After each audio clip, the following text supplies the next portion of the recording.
perubahan manusia itu diganti sama robot itu kapan menurut lo? Mulainya 2030, selesai 2045. Terus ngapain ya kalau misalnya orang-orang yang lain kalau gitu? Tapi kerja dunia apa? kan jadi lebih ini bro. Orang bakal bilang kan distopia betul, tapi untuk orang-orang jadi ntar akan ada begini bro, class gap yang luar biasa dan nggak ada yang bisa dilakukan sama yang ini. Karena class gapnya ketika yang ini udah disamain sama robot ini agak sulit bro, mereka berontak bro. Karena nggak banyak lagi jumlahnya. Jadi ketika class gapnya sudah selesai, ya udah tinggal ada yang super di atas banget yang mungkin biotech udah canggih bisa hidup 1000 tahun, sama yang di bawah ini paling gitu.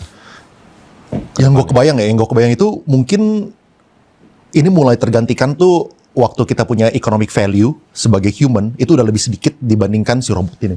Kayaknya begitu. Karena awalnya bakal mahal kan, bro, sama kayak HP. Awalnya bakal mahal. Capex-nya tuh bakal mahal banget, tapi tambah murah. Tambah murah. Itu yang gua takut. Jadi bener banget. Ketika capex dari humanoid robot ini murah, itu gue hitung 2045 harusnya.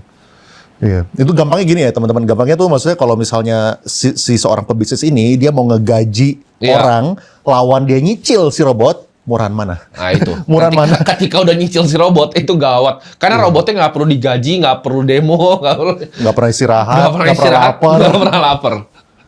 Dan gampang sekali bro digantinya. Yang gua kaget tuh tadinya yang paling kompleks itu yang gua analisa dari humanoid robot itu adalah tangan kan. Tangan manusia ini kompleks sekali bro. Ini kayak sebenarnya ini kayak string yang ditarik-tarik gitu kan. Itu tadinya gua kira nggak akan selesai, tapi perusahaannya siapa tuh yang Brad Adcock yang bikin beberapa perusahaan TBK tuh Figure kalau nggak salah. Dia selesai, dia bisa tuh bikin tuh. Udah begini sekarang. Jadi gua kayak wah ini udah selesai berarti manusianya.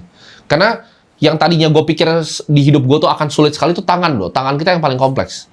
Yang lain kan muka kan nggak penting kan, robot yang mukanya kotak juga nggak masalah gitu. Tapi tangan nih, kaki kan bipedal gampang lah secara fisika. Tangan yang susah. Ini kayak string gitu, tapi ternyata mereka bisa selesain tangannya.